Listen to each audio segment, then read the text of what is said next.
ਖਬਰਾਂ ਟੀਵੀ ਦੇਖ ਰਹੇ ਹੋ ਤੁਸੀਂ ਤੇ ਮੈਂ ਹਾਂ ਸੁਖਵੀਰ ਸਿੰਘ। ਪ੍ਰੋਗਰਾਮ ਦੇ ਵਿੱਚ ਗੱਲਬਾਤ ਕਰਾਂਗੇ ਵੱਡੀਆਂ ਤੇ ਪੰਜਾਬ ਦੇ ਚਲੰਤ ਮਸਲਿਆਂ ਦੇ ਉੱਪਰ।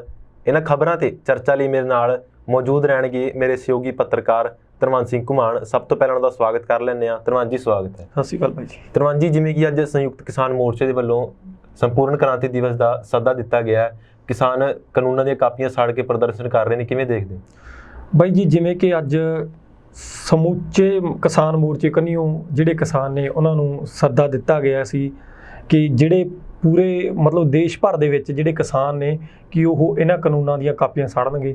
ਇਹਦਾ ਕਾਰਨ ਸੀ ਕਿ ਜਿਹੜੀ ਪਿਛਲੀ 5 ਜੂਨ ਸੀ ਨਾ, ਪਿਛਲੇ 2020 ਦੀ, ਉਦੋਂ ਇਹ ਆਰਡੀਨੈਂਸ ਕਾਲੇ ਕਾਨੂੰਨ ਪਾਸ ਕੀਤੇ ਗਏ ਸੀ। ਇਹਦੇ ਕਰਕੇ ਹੁਣ ਇਹ ਜਿਹੜੇ ਕਿਸਾਨ ਨੇ ਇਹਨਾਂ ਨੇ ਅੱਜ ਉਹਨਾਂ ਕਾਨੂੰਨਾਂ ਦੀਆਂ ਕਾਪੀਆਂ ਨੂੰ ਸਾੜਨ ਦਾ ਫੈਸਲਾ ਲਿਆ ਤੇ ਕਿਸਾਨ ਆਪਣਾ ਵਿਰੋਧ ਸਰਕਾਰ ਨੂੰ ਜਿਹੜਾ ਕਿ ਆਪਣਾ ਵਿਰੋਧ ਪ੍ਰਦਰਸ਼ਨ ਕਰ ਰਹੇ ਨੇ, ਕਿਉਂਕਿ ਕਾਲੇ ਕਾਨੂੰਨਾਂ ਨੂੰ ਅੱਜ 1 ਸਾਲ ਹੋ ਗਿਆ ਪੂਰਾ ਲਾਗੂ ਕੀਤਿਆਂ ਨੂੰ।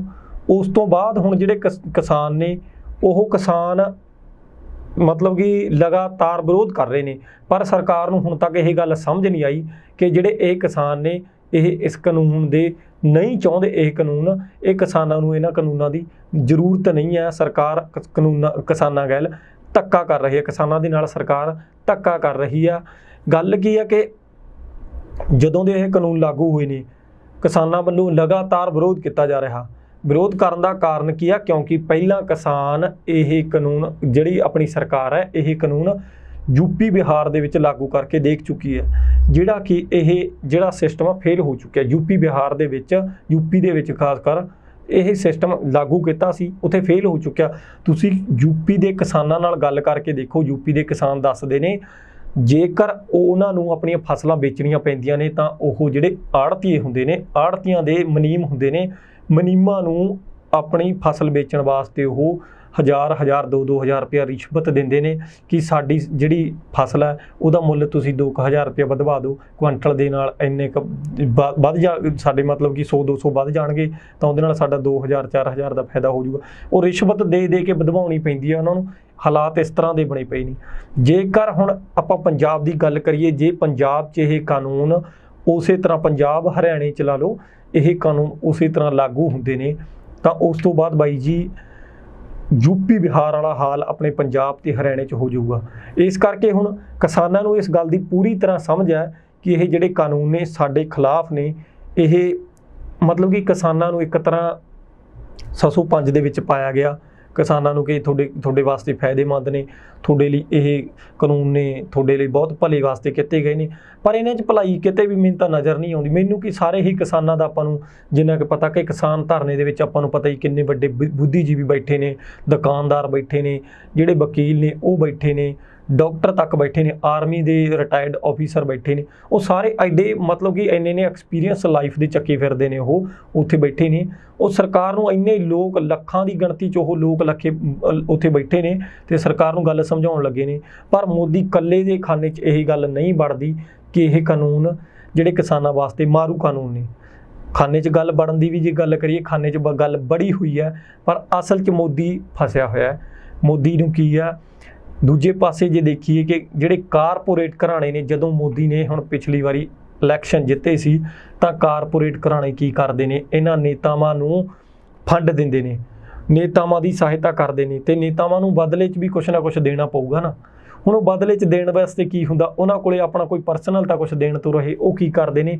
ਉਹ ਪਰਸਨਲ ਉਹਨਾਂ ਨੂੰ ਦੇਸ਼ ਦੇ ਜਿਹੜੀਆਂ ਰਾਸ਼ਟਰੀ ਚੀਜ਼ਾਂ ਹੁੰਦੀਆਂ ਨੇ, ਲਾ ਲਓ ਦੇਸ਼ ਦੀਆਂ ਚੀਜ਼ਾਂ ਹੁੰਦੀਆਂ ਨੇ, ਉਹ ਦੇਣੀਆਂ ਪੈਂਦੀਆਂ ਨੇ। ਹੁਣ ਜਿਵੇਂ ਰੇਲ ਵੀ ਵੇਚਤਾ ਹੈ ਨਾ, ਤੇ ਕਦੇ ਉਸ ਤੋਂ ਬਾਅਦ ਤੇਲ ਦਾ ਜਿਹੜਾ ਸਿਸਟਮ ਸੀ ਉਹ ਸਾਰਾ ਕਾਰਪੋਰੇਟ ਦੇ ਹੱਥਾਂ 'ਚ ਚਲਾ ਗਿਆ। ਇਸੇ ਤਰ੍ਹਾਂ ਜਿਹੜੇ ਮੋਬਾਈਲ ਫੋਨ ਦਾ ਜਿਹੜਾ ਸਿਸਟਮ ਸੀ BSNL ਬਿਲਕੁਲ ਠੱਪ ਕਰ ਦਿਆ ਗਿਆ ਹੈ ਨਾ। ਇਸ ਤਰ੍ਹਾਂ ਹੌਲੀ ਹੌਲੀ ਜਿਹੜੀਆਂ ਵੀ ਮਤਲਬ ਕਿ ਦੇਸ਼ ਦੀਆਂ ਜਿਹੜੀਆਂ ਜਨਤਕ ਚੀਜ਼ਾਂ ਹੁੰਦੀਆਂ ਨੇ, ਲੋਕਾਂ ਦੀ ਭਲਾਈ ਦੀਆਂ ਚੀਜ਼ਾਂ ਹੁੰਦੀਆਂ ਨੇ, ਜਿਹੜੇ ਸੈਕਟਰ ਹੁੰਦੇ ਨੇ, ਉਹਨਾਂ ਨੂੰ ਜਿਹੜੇ ਇਹ ਨੇਤਾ ਨੇ, ਉਹਨਾਂ ਜਿਹੜੇ ਕਾਰਪੋਰੇਟ ਉਹਨਾਂ ਦੀ ਹੈਲਪ ਕਰਦੇ ਨੇ, ਉਹਨਾਂ ਨੂੰ ਵੇਚ ਦਿੰਦੇ ਨੇ। ਤੇ ਬਾਈ ਜੀ ਇਹ ਹੁਣ ਉਹੀ ਸਥਿਤੀ ਇੱਥੇ ਹੋਈ ਪਈ ਆ। ਜਿਵੇਂ ਕਿ ਆਪਾਂ ਦੇਖਿਆ ਹੀ ਆ, ਹੁਣ ਜਦੋਂ ਦੀ ਕਰੋਨਾ ਮਹਾਮਾਰੀ ਚੱਲੀ ਆ ਉਹਦੇ ਵਿੱਚ ਹਰੇਕ ਬਿਜ਼ਨਸ ਘਾਟੇ 'ਚ ਗਿਆ। ਖੇਤੀ ਇੱਕੋ ਇੱਕ ਇਹੋ ਜਿਹਾ ਬਿਜ਼ਨਸ ਲਗਾ ਲਓ, ਫਿਰ ਇਹੋ ਜਿਹਾ ਇੱਕੋ ਇੱਕ ਧੰਦਾ ਸੀ ਜਿਹੜਾ ਕਿ ਲੋਕਡਾਊਨ ਦੇ ਦੌਰਾਨ ਵੀ ਪ੍ਰਫੁੱਲਿਤ ਹੁੰਦਾ ਗਿਆ। ਲੋਕਡਾਊਨ ਦੇ ਦੌਰਾਨ ਵੀ ਖੇਤੀ ਨੂੰ ਕੋਈ ਘਾਟਾ ਨਹੀਂ ਪਿਆ, ਕਿਉਂਕਿ ਉਹ ਫਸਲਾਂ ਉੱਗ ਰਹੀਆਂ ਨੇ ਆਪਣੇ ਆਪ, ਠੀਕ ਹੈ, ਵਧੀਆ ਸਿਸਟਮ ਚੱਲ ਰਿਹਾ, ਕਿਸਾਨਾਂ ਨੇ ਆਪਣੇ ਆਪਣੇ ਖੇਤ ਜਾਂਦੇ ਨੇ, ਆਪਣਾ ਕੰਮ ਕਰਦੇ ਨੇ। ਹੁਣ ਕਾਰਪੋਰੇਟ ਨੇ ਜਿਹੜੇ ਬੰਦੇ, ਉਹਨਾਂ ਦੇ ਪੈਸੇ ਦੀ ਭੁੱਖ ਲਾ ਲਓ ਜਾਂ ਫਿਰ ਉਹਨਾਂ ਦੀ ਇੰਨੀ ਕੁ ਜ਼ਿਆਦਾ ਵਧੀ ਹੋਈ ਆ, ਉਹ ਆਪਾਂ ਨੂੰ ਹਰ ਪਾਸਿਓਂ ਗੁਲਾਮ ਕਰਨਾ ਚਾਹੁੰਦੇ ਨੇ ਕਿ ਲੋਕਾਂ ਕੋਲੇ ਬਿਲਕੁਲ ਵੀ ਕਿਸੇ ਪਾਸਿਓਂ ਆਪਣੀ ਜ਼ਿੰਦਗੀ ਦੇ ਫੈਸਲੇ ਲੈਣ ਦਾ ਜਾਂ ਫਿਰ ਆਪਣੇ ਨੂੰ ਜੋਗਾ ਕੋਈ ਰੁਜ਼ਗਾਰ ਦਾ ਸਾਧਨ ਨਾ ਰਹੇ। ਜਦੋਂ ਲੋਕ ਇੰਨੇ ਲਾਚਾਰ ਹੋ ਜਾਣਗੇ ਤਾਂ ਉਹ ਸਾਡੇ ਆਟੋਮੈਟਿਕਲੀ ਗੁਲਾਮ ਹੋ ਜਾਣਗੇ, ਕਿਉਂਕਿ ਗੁਲਾਮ ਤਾਂ ਬਾਈ ਜੀ ਅਸੀਂ ਹੈਗੇ ਹੀ ਆ।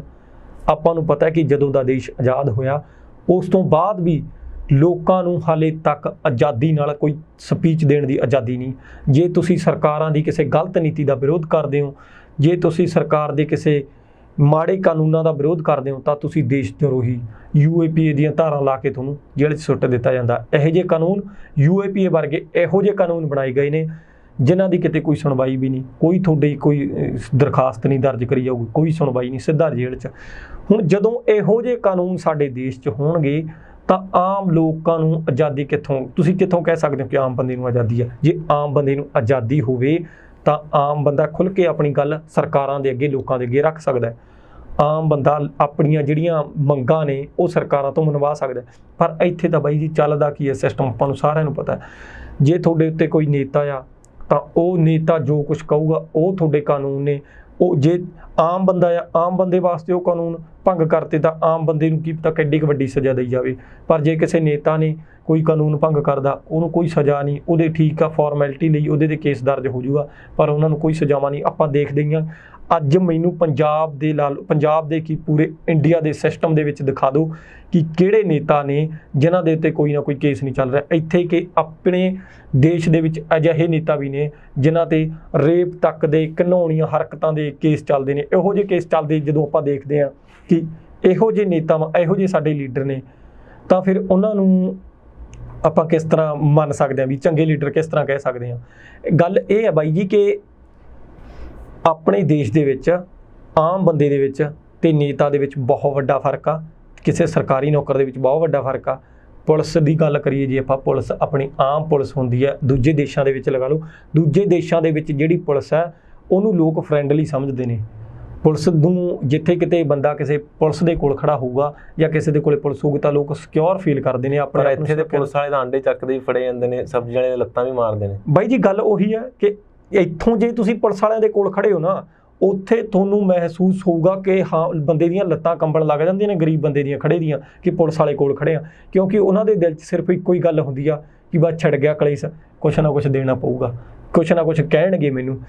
ਕਿਉਂਕਿ ਗੱਲ ਉੱਥੇ ਹੀ ਆ। ਜੇ ਤੁਸੀਂ ਫੋਰਨ ਕੰਟਰੀਜ਼ ਦੇ ਵਿੱਚ ਦੇਖੋਗੇ, ਉੱਥੇ ਲੋਕ ਪੁਲਿਸ ਦੀ ਹਾਜ਼ਰੀ 'ਚ ਆਪਣੇ ਆਪ ਨੂੰ ਸਿਕਿਉਰ ਫੀਲ ਕਰਦੇ ਨੇ ਕਿ ਇਹ ਸਾਡੀ ਮਦਦ ਕਰਨਗੇ। ਪਰ ਇੱਥੇ ਜੇ ਕਿਤੇ ਕੋਈ ਪੁਲਿਸ ਵਾਲਾ ਕਿਸੇ ਬੰਦੇ ਨੂੰ ਨਾਰਮਲੀ ਵੀ ਬੁਲਾ ਲੈਂਦਾ ਤਾਂ ਬੰਦੇ ਦੀਆਂ ਲੱਤਾਂ ਕੰਬਣ ਲੱਗ ਜਾਂਦੀਆਂ ਨੇ। ਕਿਉਂਕਿ ਇਹ ਕੋਈ ਸਵਾਲ ਕਰਨਗੇ। ਕਿਉਂਕਿ ਜੇ ਅਸੀਂ ਪੁਲਿਸ ਦੇ ਵਿਰੋਧ ਕਰਦੇ ਹਾਂ, ਜੇ ਪੁਲਿਸ ਦੀ ਕਿਸੇ ਗਲਤ ਨੀਤੀ ਦਾ ਜਾਂ ਪੁਲਿਸ ਵਾਲੇ ਸਾਡੇ ਨਾਲ ਧੱਕਾ ਕਰਦੇ ਨੇ, ਵਿਰੋਧ ਕਰਦੇ ਹਾਂ, ਤਾਂ ਸਾਡੇ 'ਤੇ ਇਹੋ ਜਿਹੇ ਕਾਨੂੰਨ ਲਗਾਏ ਜਾਂਦੇ ਨੇ ਕਿ ਅਸੀਂ ਡਰਦੇ ਸਵੀਕਾਰ ਕਰ ਲੈਂਦੇ ਬਾਈ ਗਲਤੀ ਮੇਰੀ ਸੀ। ਇਹ ਕਹਿਣਾ ਪੈਂਦਾ ਸਾਨੂੰ। ਦੇਖਿਆ ਹੀ ਆ ਨਾ ਤੁਸੀਂ, ਜਿਵੇਂ ਹੁਣ ਆਂਡਿਆਂ ਵਾਲੀ ਗੱਲ ਹੋ ਗਈ, ਉੱਥੇ ਉਹ ਚੀਜ਼ਾਂ ਹਾਈਲਾਈਟ ਹੋ ਗਈਆਂ, ਠੀਕ ਹੈ। ਤੇ ਇੱਕ ਪਿੱਛੇ ਜਿਹੜਾ ਬਠਿੰਡੇ ਦਾ ASI ਸੀ, ਉਹਦੀਆਂ ਕੁਝ ਵੀਡੀਓ ਸੀ ਜਿਹੜੀਆਂ ਉਹ ਹਰਕਤਾਂ ਸੀ ਉਹ ਸਾਹਮਣੇ ਆਈਆਂ, ਜਿਸ ਤੋਂ ਬਾਅਦ ਉਹਨਾਂ ਨੂੰ ਵੀ ਸਸਪੈਂਡ ਕਰ ਦਿੱਤਾ ਗਿਆ। ਪਰ ਬਾਈ ਜੀ ਇਹ ਤਾਂ ਉਹ ਲੋਕ ਸੀ ਜਿਹੜੇ ਸਾਹਮਣੇ ਆ ਚੁੱਕੇ ਨੇ। ਜਿਹੜੇ ਸਾਹਮਣੇ ਨਹੀਂ ਆਏ ਤੁਸੀਂ ਉਹ ਦੇਖੋ ਨਾ, ਜਿਹੜੇ ਸਾਹਮਣੇ ਨਹੀਂ ਆਏ ਉਹ ਹਲੇ ਤੱਕ ਕਿੰਨੇ ਲੋਕ ਹੋਣਗੇ, ਕੀ ਕੁਝ ਚੱਲਦਾ ਰਿਹਾ। ਬਾਈ ਜੀ ਹੁਣ ਤਾਂ ਜਿਹੜੇ ਨਵੇਂ ਮੁੰਡੇ ਆ ਰਹੇ ਨੇ, ਆਪਾਂ ਉਹਨਾਂ ਨੂੰ ਨਹੀਂ ਕਹਿ ਸਕਦੇ, ਕਿਉਂਕਿ ਨਵੇਂ ਮੁੰਡਿਆਂ ਦੇ ਵਿੱਚ ਦੇਖਿਆ ਜਾ ਰਿਹਾ ਜਿਹੜੀਆਂ ਹੁਣ ਭਰਤੀਆਂ ਚੱਲ ਰਹੀਆਂ ਨੇ ਉਹ ਬਹੁਤ ਚੰਗੀ ਸੋਚ ਰੱਖਦੇ ਨੇ, ਬਹੁਤ ਅੱਛੇ ਨੇ।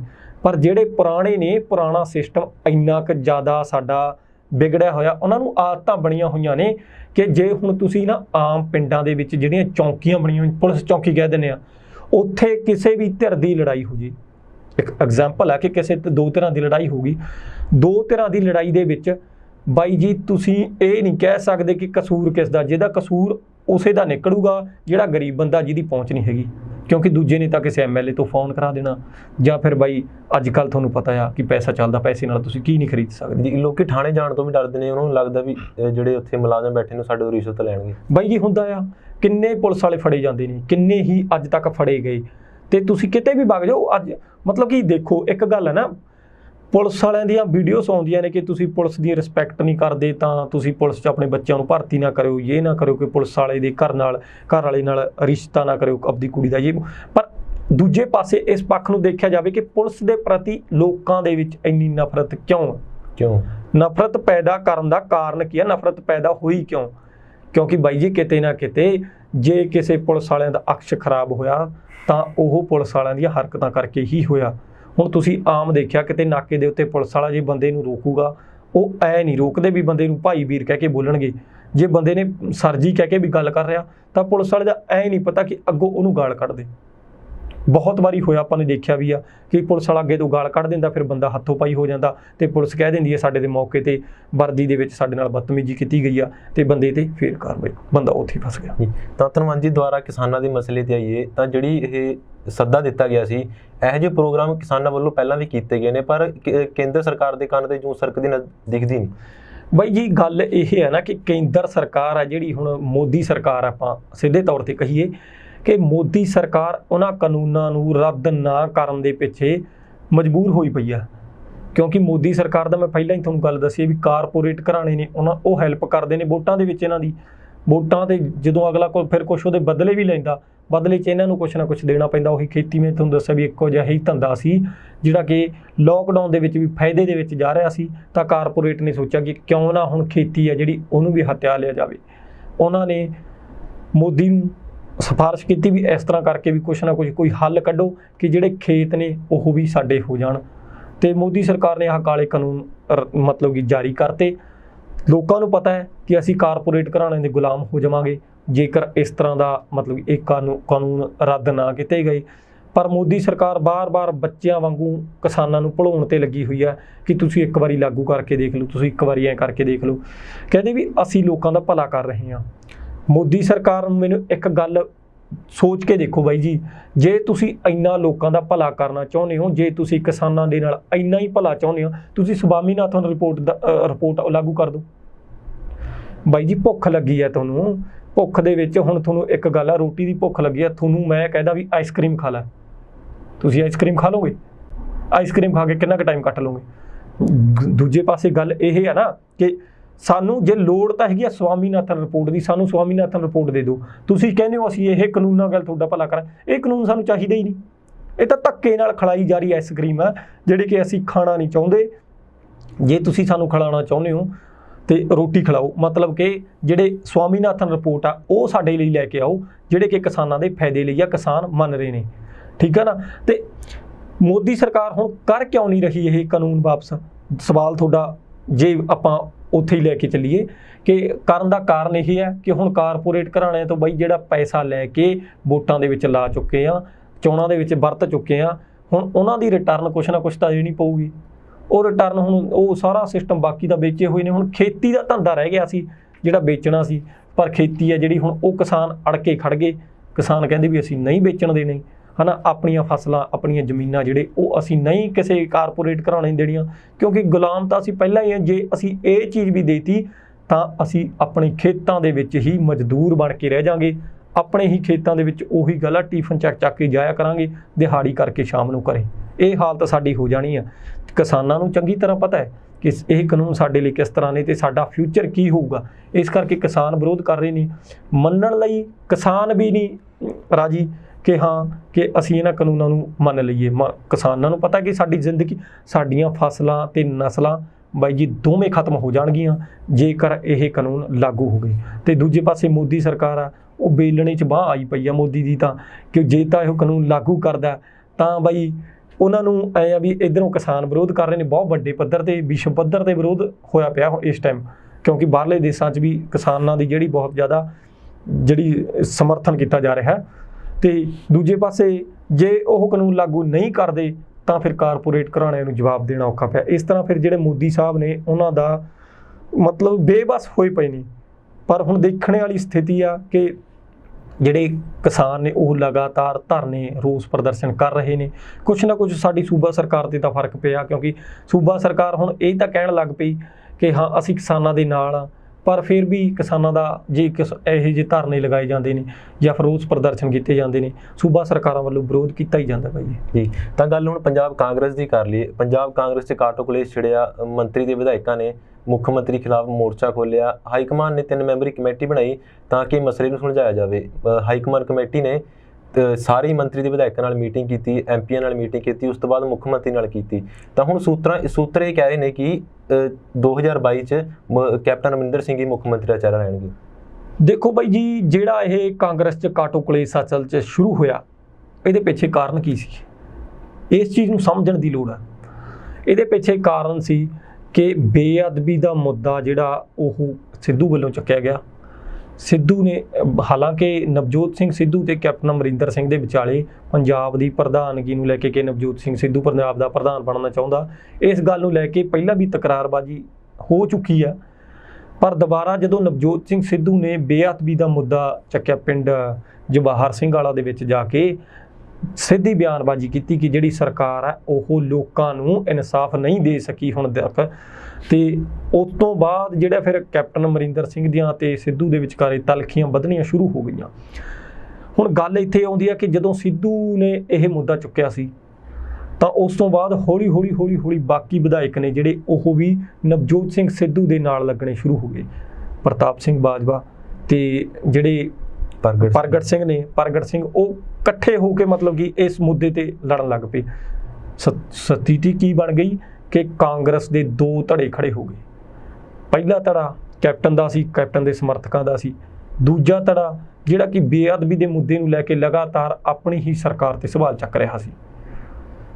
ਹਾਈਕਮਾਨ ਨੇ ਸੋਚਿਆ 2022 ਦੀਆਂ ਵਿਧਾਨ ਸਭਾ ਦੀਆਂ ਚੋਣਾਂ ਨੇੜੇ ਆ ਰਹੀਆਂ ਨੇ, ਜੇਕਰ 2022 ਦੀਆਂ ਵਿਧਾਨ ਸਭਾ ਦੀਆਂ ਚੋਣਾਂ ਤੋਂ ਪਹਿਲਾਂ ਇਹਨਾਂ ਦਾ ਝਗੜੇ ਦਾ ਹੱਲ ਨਾ ਕੱਢਿਆ ਗਿਆ ਤਾਂ ਬਹੁਤ ਵੱਡੇ ਨੁਕਸਾਨ ਦਾ ਸਾਹਮਣਾ ਪਾਰਟੀ ਨੂੰ ਕਰਨਾ ਪੈ ਸਕਦਾ ਸੀ, ਕਿਉਂਕਿ ਹਾਈਕਮਾਨ ਨੂੰ ਪਤਾ ਹੈ ਕਿ 2022 ਦੀਆਂ ਜਿਹੜੀਆਂ ਵਿਧਾਨ ਸਭਾ ਦੀਆਂ ਚੋਣਾਂ ਜੇ ਕੈਪਟਨ ਸਾਹਿਬ ਵੀ ਮੁੱਖ ਮੰਤਰੀ ਦਾ ਚਿਹਰਾ ਰਹੇ ਤਾਂ ਕੀ ਕਾਂਗਰਸ ਸਰਕਾਰ ਬਣ ਸਕਦੀ ਹੈ 2022 'ਚ? ਕਿਉਂਕਿ ਪ੍ਰਗਟ ਸਿੰਘ ਨੇ ਬਿਆਨ ਦਿੱਤਾ ਸੀ ਕਿ ਜੇਕਰ ਮੁੱਖ ਮੰਤਰੀ ਸਾਹਿਬ ਅਗਵਾਈ ਕਰਨਗੇ ਤਾਂ ਕਾਂਗਰਸ ਸਰਕਾਰ ਦਾ ਜਿੱਤਣਾ ਮੁਸ਼ਕਿਲ ਹੈ। ਬਾਈ ਜੀ ਦੇਖੋ, ਪ੍ਰਗਟ ਸਿੰਘ ਮੈਂ ਤੁਹਾਨੂੰ ਪਹਿਲਾਂ ਹੀ ਕਹਿ ਚੁੱਕਿਆ ਕਿ ਉਹ ਵਿਰੋਧੀ ਹੋ ਚੁੱਕੇ ਨੇ ਪੂਰੀ ਤਰ੍ਹਾਂ। ਪ੍ਰਗਟ ਸਿੰਘ ਨੂੰ ਵਿਰੋਧੀ ਤਾਂ ਉਹ ਇਸ ਤਰ੍ਹਾਂ ਸੀ ਨਾ, ਉਹ ਬੇਅਦਬੀ ਵਾਲੇ ਮੁੱਦੇ ਨੂੰ ਲੈ ਕੇ ਸੀ, ਪਰ ਅੱਜ ਉਹ ਮੁੱਦਾ ਸਾਰਾ ਜੇ ਆਪਾਂ ਦੇਖੀਏ, ਜਿਵੇਂ ਕਿ ਤੁਸੀਂ ਮੁੱਖ ਮੰਤਰੀ ਦੇ ਚਿਹਰੇ ਦੀ ਗੱਲ ਕਰਦੇ ਹੋ, ਮੁੱਦਾ ਸ਼ੁਰੂ ਹੋਇਆ ਸੀ ਬੇਅਦਬੀ ਦਾ ਤੇ ਆ ਕੇ ਕਿੱਥੇ ਖੜ ਗਿਆ? ਮੰਤਰੀ ਦੀ ਕੁਰਸੀ ਤੇ। ਬਾਈ ਜੀ, ਕੋਈ ਵੀ ਜਿਹੜਾ ਮੁੱਦਾ ਸ਼ੁਰੂ ਹੁੰਦਾ ਐਂਡ 'ਚ ਜਾ ਕੇ ਉਹ ਗੱਲਬਾਤ ਕੁਰਸੀ ਤੇ ਮੁੱਕਦੀ ਆ। ਲੀਡਰ ਨੇ ਜਿਹੜੇ ਉਹ ਆ ਕੇ ਐਂਡ 'ਚ ਕੁਰਸੀ ਤੇ ਹੀ ਖੜਦੇ ਨੇ। ਲੀਡਰਾਂ ਦਾ ਸਿਰਫ ਮਨੋਰਥ ਕੁਰਸੀ ਤੱਕ ਪਹੁੰਚਣਾ ਹੁੰਦਾ। ਉਹ ਢੰਗ ਚਾਹੇ ਧਾਰਮਿਕ ਹੋਵੇ, ਚਾਹੇ ਕੋਈ ਸਮਾਜਿਕ ਮੁੱਦਾ ਹੋਵੇ, ਮੁੱਦਾ ਚਾਹੇ ਕੋਈ ਵੀ ਹੋਵੇ, ਕਿਸੇ ਮੁੱਦੇ ਰਾਹੀਂ ਉਹਨਾਂ ਦੀ ਵਿਰੋਧਤਾ ਹੋਵੇ, ਕੁਝ ਵੀ ਹੋਵੇ, ਪਰ ਐਂਡ 'ਚ ਆ ਕੇ ਗੱਲ ਮੁੱਦੇ ਤੇ ਖੜਦੀ ਆ। ਹੁਣ ਜੇ ਆਪਾਂ ਤੁਸੀਂ ਕੈਪਟਨ ਦੀ ਗੱਲ ਕੀਤੀ ਹੈ ਕਿ ਕੈਪਟਨ ਦੇ ਚਿਹਰੇ ਦੀ, ਪ੍ਰਗਟ ਸਿੰਘ ਨੂੰ ਕੁਝ ਦਿਨ ਪਹਿਲਾਂ ਜਿਹੜੇ ਕੈਪਟਨ ਦੇ ਸਲਾਹਕਾਰ ਨੇ ਸੰਧੂ ਹੋਰੀ, ਉਹਨਾਂ ਦਾ ਫੋਨ ਆਇਆ ਸੀ ਤੇ ਜਿਨ੍ਹਾਂ ਨੇ ਕਿਹਾ ਸੀ ਕਿ ਹੁਣ ਤੇਰੀ ਵਾਰੀ ਆ ਤੇ ਤੂੰ ਆਪਣਾ ਹੁਣ ਖਿਆਲ ਰੱਖੀ। ਮਤਲਬ ਕਿ ਉਹ ਇਸ ਤਰ੍ਹਾਂ ਦਾ ਵੀ ਤੇਰੇ ਵਿਰੁੱਧ ਕਾਰਵਾਈ ਹੋ ਸਕਦੀ ਆ, ਜਿਸ ਤੋਂ ਬਾਅਦ ਹੁਣ ਤਲਖੀਆਂ ਉਹਨਾਂ ਦੇ ਵਿੱਚ ਜ਼ਿਆਦਾ ਵੱਧ ਗਈਆਂ। ਪ੍ਰਗਟ ਸਿੰਘ ਦਾ ਸੁਭਾਵਿਕ ਆ ਕਿ ਬਿਆਨ ਦੇਣਾ ਕਿ ਹੁਣ ਜਦੋਂ ਉਹ ਉਹਨਾਂ ਦੇ ਖਿਲਾਫ ਬੋਲਦੇ ਨੇ, ਪ੍ਰਗਟ ਸਿੰਘ ਨੇ ਵੀ ਕਹਿਣਾ ਹੀ ਸੀ ਵੀ ਜੇ ਕੈਪਟਨ ਅਮਰਿੰਦਰ ਸਿੰਘ ਦਾ ਚਿਹਰਾ ਮਤਲਬ ਕਿ ਮੁੱਖ ਮੰਤਰੀ ਦੇ ਵਜੋਂ ਸਾਹਮਣੇ ਲੈ ਕੇ ਆਇਆ ਜਾਊਗਾ 2022 ਦੀਆਂ ਵਿਧਾਨ ਸਭਾ ਦੀਆਂ ਚੋਣਾਂ 'ਚ, ਤਾਂ ਉਹਨਾਂ ਦਾ ਜਿੱਤਣਾ ਮੁਸ਼ਕਿਲ ਹੋਊਗਾ। ਬਾਈ ਜੀ, ਹਾਲਾਤ ਵੀ ਬਣੇ ਪਏ ਨੇ, ਕਿਉਂਕਿ ਦੂਜੇ ਪਾਸੇ ਜਿਹੜਾ ਸਿੱਧੂ ਦਾ ਧੜਾ, ਸਿੱਧੂ ਦਾ ਲਾ ਲਓ, ਚਾਹੇ ਬੇਅਦਬੀ ਮੁੱਦੇ ਨੂੰ ਲੈ ਕੇ ਖੜਾ ਹੋਇਆ ਜਿਹੜਾ ਧੜਾ, ਉਹ ਲਗਾ ਲਓ, ਉਹ ਸਾਰੇ ਧੜੇ ਦਾ ਵਿਰੋਧ ਤਾਂ ਜਦੋਂ ਕਾਂਗਰਸ ਦੇ ਵਿੱਚ ਸ਼ੁਰੂ ਹੋਈ, ਉਹਦੇ ਨਾਲ ਲੋਕਾਂ ਦਾ ਸਮਰਥਨ ਮਿਲਣਾ ਵੀ ਉਹਨਾਂ ਨੂੰ ਸ਼ੁਰੂ ਹੋ ਗਿਆ ਸੀ। ਕਿਉਂਕਿ ਕਾਰਨ ਇਹੀ ਸੀ ਬਾਈ ਜੀ ਕਿ ਬੇਅਦਬੀ ਦੇ ਮੁੱਦੇ ਤੇ ਹੁਣ ਤੱਕ ਇਨਸਾਫ ਨਹੀਂ ਮਿਲ ਸਕਿਆ।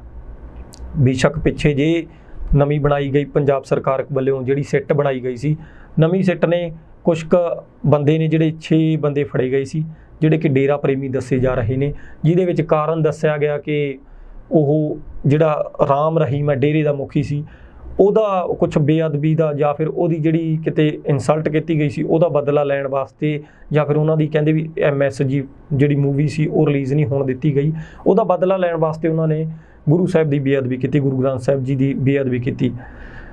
ਪਰ ਇਹ ਮਸਲਾ ਇੱਥੇ ਖਤਮ ਨਹੀਂ ਹੁੰਦਾ। ਲੋਕਾਂ ਨੂੰ ਟਿਕਾਉਣ ਵਾਸਤੇ ਬੇਸ਼ੱਕ ਇਹ ਗੱਲ ਐਵੇਂ ਠੰਡੀ ਪਾਉਣ ਦੀ ਰਾਜਨੀਤਿਕ ਤੌਰ ਤੇ ਕੋਸ਼ਿਸ਼ ਕੀਤੀ ਜਾ ਰਹੀ ਆ, ਕਿ ਹਾਂ ਮਸਲਾ ਠੰਡਾ ਹੋ ਗਿਆ ਵੀ ਹਾਂ ਠੀਕ ਹੈ, ਲੋਕਾਂ ਨੂੰ ਪਤਾ, ਲੋਕਾਂ ਨੂੰ ਠੀਕ ਹੈ ਵੀ ਕਿਸ ਨੇ ਬੇਅਦਬੀ ਕੀਤੀ ਸੀ ਉਹਨਾਂ ਨੂੰ ਸਜ਼ਾ ਮਿਲ ਗਈ ਹੈ ਜੀ, ਓਕੇ ਆ ਕੰਮ। ਪਰ ਇਹਦੇ ਪਿੱਛੇ ਬਾਈ ਜੀ ਜਿਹੜੇ ਹੋਰ ਚਿਹਰੇ ਕੰਮ ਕਰ ਰਹੇ ਨੇ ਜਾਂ ਫਿਰ ਹੋਰ ਵੱਡੇ ਖਿਡਾਰੀ ਕੰਮ ਕਰ ਰਹੇ ਨੇ, ਜਾਂਚ ਉੱਥੋਂ ਤੱਕ ਜਾਊਗੀ ਤਾਂ ਮਸਲਾ ਉਦੋਂ ਠੰਡਾ ਹੋਊਗਾ। ਜੇ ਹੁਣ ਜਿਹੜੀ ਸਿੱਟ ਨੇ ਨਤੀਜੇ ਕੱਢੇ ਨੇ, ਸਿੱਟ ਨੇ ਮਤਲਬ ਕਿ ਉਹਨੂੰ ਜਾਂਚ ਕਮੇਟੀ ਨੂੰ ਸਾਂਭਦੀ, ਕੀ ਸਿੱਟ ਦੀ ਜ਼ਿੰਮੇਵਾਰੀ ਇੰਨੀ ਹੀ ਬਣਦੀ ਸੀ? ਸੂਤਰ ਇਹ ਵੀ ਕਹਿ ਰਹੇ ਨੇ ਕਿ ਨਵਜੋਤ ਸਿੱਧੂ ਨੂੰ ਕਾਂਗਰਸ ਦੇ ਵਿੱਚ ਵੱਡੀ ਜ਼ਿੰਮੇਵਾਰੀ ਮਿਲ ਸਕਦੀ ਹੈ। ਜੇ ਨਵਜੋਤ ਸਿੱਧੂ ਨੂੰ ਵੱਡੀ ਜ਼ਿੰਮੇਵਾਰੀ ਮਿਲਦੀ ਹੈ ਤਾਂ ਕੀ ਉਹ ਕਾਂਗਰਸ ਦੇ ਵਿੱਚ ਹੀ ਰਹਿਣਗੇ ਜਾਂ ਕੋਈ ਹੋਰ ਪਾਰਟੀ ਦੇ ਵਿੱਚ ਸ਼ਾਮਲ ਹੋ ਸਕਦੇ?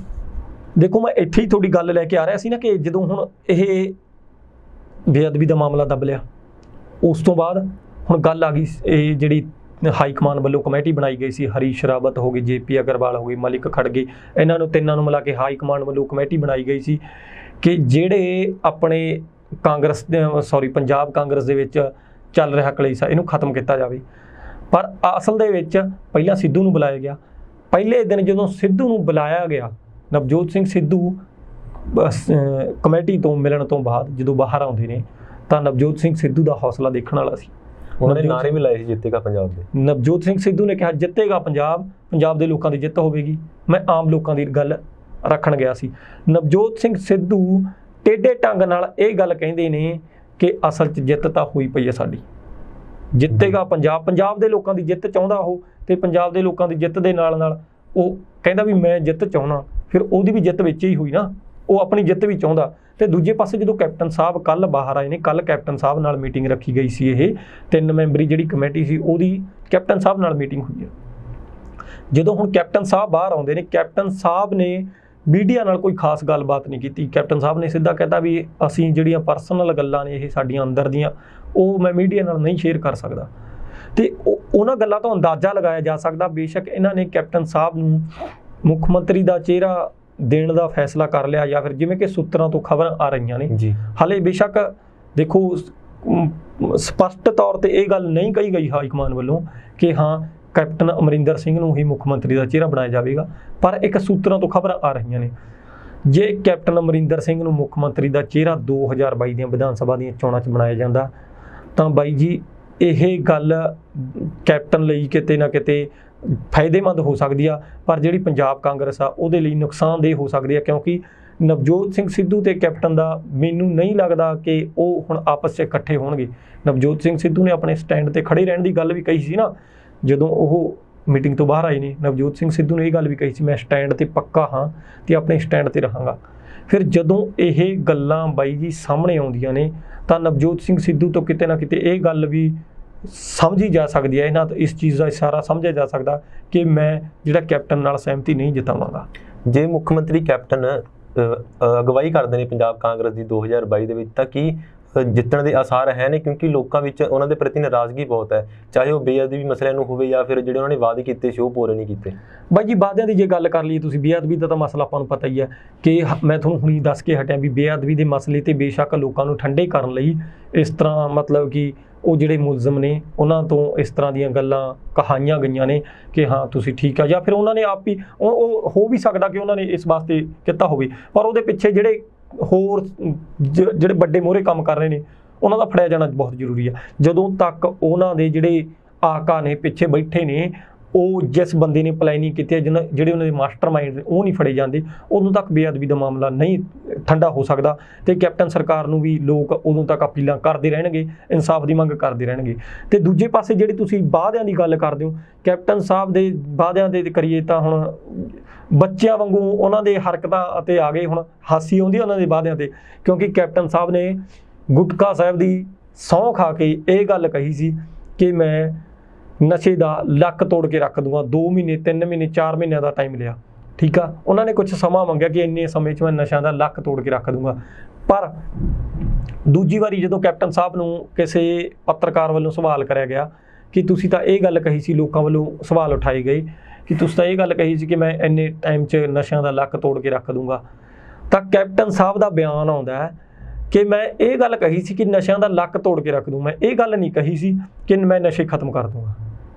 ਇਹ ਤਾਂ ਬਈ ਇਹ ਤਾਂ ਨਾ ਇੱਕ ਬੱਚਿਆਂ ਵਾਂਗੂ ਭੜੋਣ ਵਾਲੀ ਗੱਲ ਹੋ ਗਈ ਨਾ, ਹਨਾ, ਕਿ ਉਹੀ ਤਾਂ ਇੱਕ ਤਰ੍ਹਾਂ ਦੀ ਪਲਟੀ ਮਾਰੀ ਉਹਨੇ ਬਿਆਨ ਤੋਂ। ਪਲਟੀ ਮਾਰੀ ਬਾਈ ਜੀ, ਸ਼ਰੇਆਮ ਮੁੱਕਰਨ ਵਾਲੀ ਗੱਲ ਆ। ਹਨਾ। ਦੂਜੇ ਪਾਸੇ ਜੇ ਤੁਸੀਂ ਕੈਪਟਨ ਸਾਹਿਬ ਦੀਆਂ ਨੌਕਰੀਆਂ ਵਾਲੇ ਵਾਅਦੇ ਲਾ ਲਓ, ਘਰ ਘਰ ਦੇ ਵਿੱਚ ਨੌਕਰੀਆਂ ਵਾਲੇ ਵਾਅਦੇ ਕਰੇਗਾ ਕਿ ਘਰ ਘਰ ਦੇ ਵਿੱਚ ਨੌਕਰੀ ਦਿੱਤੀ ਜਾਊਗੀ ਲੋਕਾਂ ਨੂੰ, ਨਾਲ ਇੱਕ ਇੰਨੇ ਵੱਡੇ ATM ਵਰਗੇ ਕਾਰਡ ਵੀ ਦਿੱਤੇ ਗਏ ਸੀ ਕਿ ਇਹ ਤੁਹਾਡੀ ਨੌਕਰੀ ਦਾ ਜਿਹੜਾ ਪੱਕਾ ਪ੍ਰੂਫ ਆ, ਲੋਕਾਂ ਨੂੰ ਭਰੋਸਾ ਜਤਾਇਆ ਗਿਆ ਸੀ। ਪਰ ਅਸਲ ਦੇ ਵਿੱਚ ਜਦੋਂ ਸਰਕਾਰ ਵੱਲੋਂ ਨੌਕਰੀ ਮੇਲੇ ਲਗਾਏ ਗਏ, ਉਹਨਾਂ ਦੇ ਵਿੱਚ ਜਿਹੜੇ ਨੌਜਵਾਨ ਸੀ, ਮੁੰਡੇ ਕੁੜੀਆਂ ਨੌਕਰੀ ਲੈਣ ਗਏ, ਤਾਂ ਉੱਥੇ ਜਾ ਕੇ ਅਸਲੀਅਤ ਪਤਾ ਲੱਗਦੀ ਹੈ ਕਿ ਉੱਥੇ ਜਾ ਕੇ ਕਹਿੰਦੇ ਨੇ ਤੁਸੀਂ ਜਾ ਕੇ ਸਿੰਮਾਂ ਵੇਚਣ ਲੱਗ ਜਾਓ, ਇਹ ਤੁਹਾਡੀ ਨੌਕਰੀ ਹੈ। ਤੁਸੀਂ ਜੇ ਕੋਈ ਪੁੱਛਦਾ ਵੀ ਅਸੀਂ ਨੌਕਰੀ ਲੈਣ ਆਏ ਆ, ਤਾਂ ਉਹ ਕਹਿੰਦੇ ਸੀ ਕਿ ਇਹ ਤੁਸੀਂ ਐਂ ਕਰੋ, ਤੁਸੀਂ ਏਅਰਟੈਲ ਦੀ ਕੰਪਨੀ 'ਚ ਲੱਗ ਜਾਓ, ਤੁਸੀਂ ਵੋਡਾਫੋਨ ਦੀ। ਮੈਨੂੰ ਇੱਕ ਗੱਲ ਦੱਸੋ ਬਾਈ ਜੀ, ਜਿਹੜਾ ਬੰਦਾ MA ਕੀਤੀ ਹੋਈ ਆ, ਜਿਹੜੇ ਬੰਦੇ MPhil ਕੀਤੀਆਂ ਹੋਈਆਂ, PhDਆਂ ਕੀਤੀਆਂ ਨੇ, ਕੀ ਉਹ ਮੋਬਾਈਲ ਫੋਨਾਂ ਦੀ ਸ਼ੌਪ 'ਤੇ ਕੰਮ ਕਰਕੇ ਉਹਨਾਂ ਨੂੰ ਸਬਰ ਮਿਲ ਜੂਗਾ? ਉਹ ਇੰਨੀਆਂ ਪੜ੍ਹਾਈਆਂ ਕਰਕੇ ਉਹ 7-8 ਹਜ਼ਾਰ 'ਤੇ ਨੌਕਰੀ ਕਰ ਲੈਣਗੇ। ਜੇ ਉਹਨਾਂ ਨੂੰ ਇਹ ਗੱਲ ਪੁੱਛਦੇ ਸੀ ਵੀ ਬਾਈ ਜੀ ਤੁਸੀਂ ਤਾਂ ਸਰਕਾਰੀ ਨੌਕਰੀ, ਕਹਿੰਦੇ ਅਸੀਂ ਕਦੋਂ ਕਿਹਾ ਸੀ ਸਰਕਾਰੀ ਨੌਕਰੀ, ਅਸੀਂ ਤਾਂ ਇਹ ਕਿਹਾ ਸੀ ਵੀ ਤੁਹਾਨੂੰ ਨੌਕਰੀ ਦੇਵਾਂਗੇ। ਉਹ ਸਿੱਧੇ ਤੌਰ 'ਤੇ ਮੁੱਕਰਨ ਵਾਲੀ ਗੱਲ ਹੈ। ਹਾਂ, ਇਹ ਸਿੱਧੇ ਤੌਰ 'ਤੇ ਬਾਈ ਮੁੱਕਰਨ ਵਾਲੀ ਗੱਲ ਹੈ। ਤੇ ਬਾਕੀ ਜਿਹੜਾ ਇੱਕ ਵੱਡਾ ਲਾਲਚ ਦਿੱਤਾ ਗਿਆ ਸੀ, ਵੈਸੇ ਤਾਂ ਲੋਕਾਂ ਨੂੰ ਪਤਾ ਹੀ ਆ ਵੀ ਇਹ ਇੱਕ ਸ਼ੋਸ਼ਾ ਛੱਡਿਆ ਗਿਆ ਸੀ ਖਬਰਾਂ ਭਰਮਾਉਣ ਵਾਸਤੇ, ਲੋਕਾਂ ਨੂੰ ਭਰਮਾਉਣ ਵਾਸਤੇ ਵੋਟਾਂ ਦੇ ਵਿੱਚ ਸ਼ੋਸ਼ਾ ਛੱਡਿਆ ਗਿਆ ਸੀ ਕਿ ਹਾਂ ਸਮਾਰਟਫੋਨ ਦੇਵਾਂਗੇ। ਕੈਪਟਨ ਸਾਹਿਬ ਨੇ ਸਮਾਰਟਫੋਨ ਦਿੱਤੇ ਨੇ, ਪਰ ਲੋਕਾਂ ਨੂੰ ਪਤਾ ਨਹੀਂ ਉਹ ਕਿਸ ਤਰ੍ਹਾਂ ਦਿੱਤੇ ਨੇ। ਅਸਲ 'ਚ ਕੈਪਟਨ ਸਾਹਿਬ ਨੇ ਸਮਾਰਟਫੋਨ ਦਿੱਤੇ ਨੇ ਬਾਈ ਜੀ। ਅੱਜ ਕੱਲ੍ਹ ਤੁਸੀਂ ਦੇਖ ਲਓ, ਹਰੇਕ ਬੱਚੇ ਦੇ ਹੱਥ 'ਚ ਸਮਾਰਟਫੋਨ ਹੈ ਜੀ, ਦੇਤੇ ਨਾ ਹੱਥ।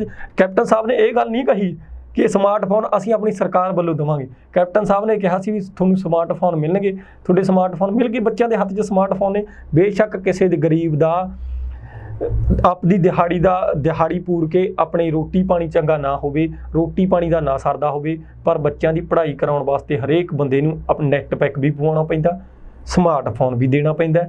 ਤੇ ਉਹਦੇ ਵਿੱਚ ਬਾਈ ਜੀ ਬੱਚਿਆਂ ਨੂੰ ਕਲਾਸਾਂ ਵੀ ਲਗਾਉਣੀਆਂ ਪੈਂਦੀਆਂ ਨੇ ਹਰ ਰੋਜ਼। ਉਹ ਕਲਾਸਾਂ ਦਾ ਪਤਾ ਨਹੀਂ ਲੱਗ ਰਹੀਆਂ ਨੇ, ਬੱਚਿਆਂ ਨੂੰ ਵੀ ਪਤਾ ਕਿ ਮੈਨੂੰ ਤਾਂ ਲੱਗਦਾ ਕਿ ਬਹੁਤ ਸਾਰੇ ਬੱਚਿਆਂ ਤੋਂ ਰਿਪੋਰਟ ਮਿਲਦੀ ਆ, ਉਹ ਬੱਚੇ ਕਹਿੰਦੇ ਵੀ ਕਲਾਸ ਤਾਂ ਸਾਡੀ 15 ਕੁ ਮਿੰਟੇ ਲੱਗਦੀ ਹੈ, ਬਾਕੀ ਸਾਰਾ ਦਿਨ ਉਹ ਫੋਨ ਦੇਖਦੇ ਨੇ। ਬੱਚਿਆਂ ਦੀ ਨਿਗਾਹ 'ਤੇ ਅਸਰ ਪੈਂਦਾ। ਬੱਚਿਆਂ ਨੂੰ ਹੁਣ ਪਿੱਛੇ ਜਿਹੜਾ ਇਹ ਉਹਦੇ ਉਗਰਾਹਾਂ ਵੱਲੋਂ ਕਿਸਾਨ ਧਰਨਾ ਲਗਾਇਆ ਗਿਆ ਸੀ, ਉੱਥੇ ਛੋਟੇ ਸਾਨੂੰ ਬੱਚੇ ਮਿਲੇ, ਉਹਨਾਂ ਬੱਚਿਆਂ ਨਾਲ ਗੱਲਬਾਤ ਕੀਤੀ ਅਸੀਂ, ਤੇ ਬੱਚਿਆਂ ਨੇ ਦੱਸਿਆ ਕਹਿੰਦੇ ਸਾਡੇ ਅੱਖਾਂ 'ਤੇ ਬਹੁਤ ਜ਼ਿਆਦਾ ਅਸਰ ਹੁੰਦਾ ਜਦੋਂ ਅਸੀਂ ਸਾਰਾ ਦਿਨ ਫੋਨ ਚਲਾਉਂਦੇ ਹਾਂ, ਪਰ ਲਾਲਚ ਪੈ ਗਿਆ ਬੱਚਿਆਂ ਨੂੰ। ਹੁਣ ਕੈਪਟਨ ਸਾਹਿਬ ਨੇ ਜੇ ਬੱਚਿਆਂ ਦੇ ਹੱਥਾਂ 'ਚ ਫੋਨ ਦੇਤੇ, ਮਤਲਬ ਕੈਪਟਨ ਸਾਹਿਬ ਸਾਰੇ ਵਾਅਦਿਆਂ ਤੋਂ ਨਹੀਂ ਮੁੱਕਰੇ। ਇਹ ਵਾਅਦਾ ਪਗਾਇਆ ਉਹਨਾਂ ਨੇ ਕਿ ਲੋਕਡਾਊਨ ਲਗਾ ਦਿਓ, ਲੋਕਡਾਊਨ ਦੇ ਵਿੱਚ ਸਕੂਲ ਬੰਦ ਕਰ ਦਿਓ, ਠੇਕੇ ਖੋਲ੍ਹ ਦਿਓ, ਠੀਕ ਹੈ, ਜਿੱਥੋਂ ਸਰਕਾਰ ਨੂੰ ਪ੍ਰੋਫਿਟ ਹੁੰਦਾ ਉਹ ਸਾਰੀਆਂ ਚੀਜ਼ਾਂ ਖੋਲ੍ਹ ਕੇ ਰੱਖੋ, ਪਰ ਜਿੱਥੇ ਕਿਤੇ ਲੋਕਾਂ ਦਾ ਭਵਿੱਖ ਬਣਦਾ, ਲੋਕਾਂ ਨੂੰ ਫਾਇਦਾ ਹੁੰਦਾ, ਉਹ ਚੀਜ਼ਾਂ ਬੰਦ ਕਰੋ। ਤੇ ਜਦੋਂ ਬੱਚੇ ਇਸ ਗੱਲ ਉਠਾਉਂਦੇ ਨੇ ਕਿ ਹਾਂ ਵੀ ਅਸੀਂ ਤਾਂ ਸਕੂਲਾਂ ਦੇ ਵਿੱਚ ਬੱਚਿਆਂ ਵੱਲੋਂ ਵੀ ਇਹ ਮੰਗਾਂ ਉਠਾਈਆਂ ਗਈਆਂ ਕਿ ਇਸ ਸਕੂਲ 'ਚ ਜਾ ਕੇ ਪੜ੍ਹਨਾ ਚਾਹੁੰਦੇ ਹਾਂ, ਨਹੀਂ ਤੁਹਾਨੂੰ ਉੱਥੇ ਕਰੋਨਾ ਹੋ ਜਾਊਗਾ। ਜੇ ਤੁਸੀਂ ਲੀਡਰਾਂ ਦੀਆਂ ਪਾਰਟੀਆਂ 'ਚ ਜਾਂਦੇ, ਜੇ ਤੁਸੀਂ ਲੀਡਰਾਂ ਦੀਆਂ ਰੈਲੀਆਂ 'ਚ ਜਾਂਦੇ, ਉੱਥੇ ਕਰੋਨਾ ਨਹੀਂ ਹੁੰਦਾ। ਤਾਂ ਧੰਨਵਾਦ ਜੀ, ਤੁਸੀਂ ਇਹਨਾਂ ਖਬਰਾਂ 'ਤੇ ਆਪਣੇ ਵਿਚਾਰ ਦਿੱਤੇ, ਤੁਹਾਡਾ ਬਹੁਤ ਧੰਨਵਾਦ ਬਾਈ ਜੀ। ਤਾਂ ਇਹ ਸਨ ਮੇਰੇ ਸਹਿਯੋਗੀ ਪੱਤਰਕਾਰ ਧੰਨਵੰਤ ਸਿੰਘ ਘੁਮਾਣ, ਜਿਨ੍ਹਾਂ ਨੇ ਇਹਨਾਂ ਖਬਰਾਂ 'ਤੇ ਆਪਣੇ ਵਿਚਾਰ ਦਿੱਤੇ। ਇਸ ਪ੍ਰੋਗਰਾਮ ਦੇ ਵਿੱਚ ਫਿਲਹਾਲ ਲਈ ਇੰਨਾ ਹੀ। ਮੈਨੂੰ ਦਿਓ ਇਜਾਜ਼ਤ। ਧੰਨਵਾਦ।